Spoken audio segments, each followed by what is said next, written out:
Welcome back to Life as God Intended. Let's talk about something we've all struggled with. Let's be honest. Selfishness. We might not like to admit it, but selfishness quietly hides in our thoughts, our motives, and our reactions. It's that inner voice that says, "What about me? What am I getting out of this?" We see it in marriages, in friendships, even in ministries. People trying to get their own way, control outcomes, or protect their image. But here's the real issue. Selfishness isn't just bad behavior, it's the flesh, living as if life depends on me rather than Christ. And that's why no amount of trying harder can fix it. The cure isn't self-improvement, it's Christ dependence. Romans 8:13 says, "For if we live after the flesh, ye shall die. But if ye through the Spirit do mortify the deeds of the body, ye shall live." The problem is the fleshly mindset. And the Bible uses the word flesh not to describe our physical bodies, but the pattern of living independently of God. It's a learned way of thinking that says, "I can handle this on my own."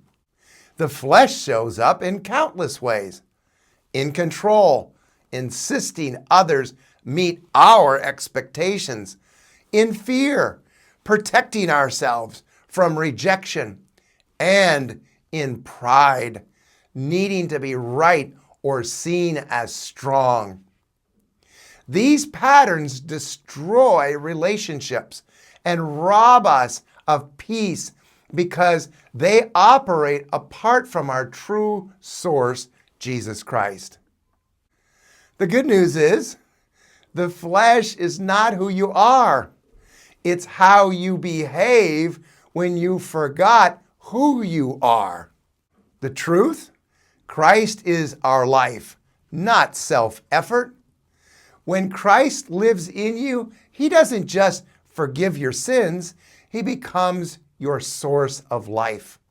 That means the old, independent self no longer defines you. Romans 6:6 says, "Knowing this, that our old self, that old man, is crucified with Him, that the body of sin might be destroyed, that henceforth we should not serve sin." Therefore, the flesh no longer has authority, only influence. So when selfish thoughts arise, and they will, the answer isn't to fight them in your own strength, it's to shift your dependence. We don't overcome selfishness by suppressing it. We overcome it by deriving from Christ.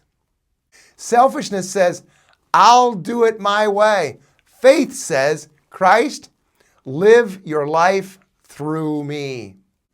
The transformation comes by choosing Christ over the flesh. Every moment presents a choice. Will I derive from self and selfishness, or will I derive from Christ? When we choose Christ by faith, His Spirit produces what we could never manufacture: love, patience, humility, forgiveness. Galatians 5:16 says, "Walk in the Spirit, and ye shall not fulfill the lust of the flesh." So many Christians have that backwards, trying to conquer a fleshly pattern and then walk in the Spirit. No, that's not what Paul said. The more we depend on Christ, the less space the flesh has to operate. And the result is freedom. Freedom from striving, freedom from conflict, freedom from the exhausting need to be in control. That's the beauty of grace. Christ doesn't make you a better version of yourself. He expresses his life through you. I might illustrate it this way. Imagine pushing a car down the road because the engine won't start. You're sweating, straining, exhausted. Then someone asks, "Why don't you just start the engine?" That's the difference between living from self-effort and letting Christ live through you. One's exhausting and the other effortless because the power comes from within. Let me share a personal case study from my counseling ministry. Michael and his marriage. Michael came for counseling. He was very frustrated with his wife, as a lot of couples are frustrated with each other, let's be honest. They're not the problem, but they think that's the problem. He said, "She never listens to me." But as he learned that selfishness is just the flesh trying to control, he began to surrender those moments to Christ. He stopped demanding and started deriving. And over time, love and peace returned to their home.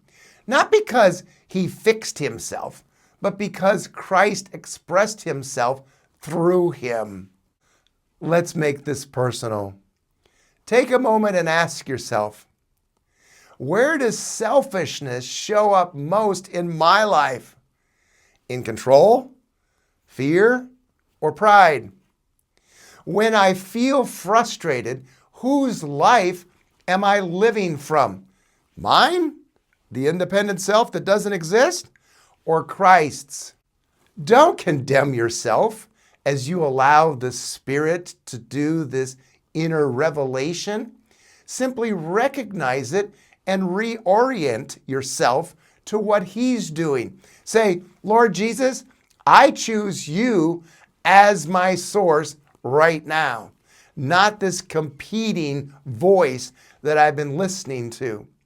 And as you do, His Spirit will replace self-centered striving with God-centered love. Where do you sense Christ inviting you to choose Him over the flesh today? It might be in conflict, a decision, or a hidden motive. I'd love to hear from you. Share your comments, how He's teaching you to depend on Him rather than self.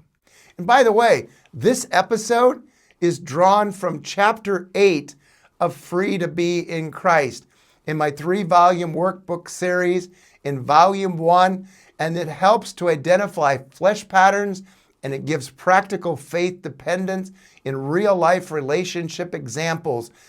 Check it out. And in our next broadcast, we'll rotate back to relationships theme again and explore one of the most practical and often pressure-filled areas of our life. That's right, parenting. We'll discover how to parent from grace and not performance. And remember, selfishness isn't who you are. It's what happens when you forget your source. Freedom comes when you choose Christ over the flesh. And that's life as God intended.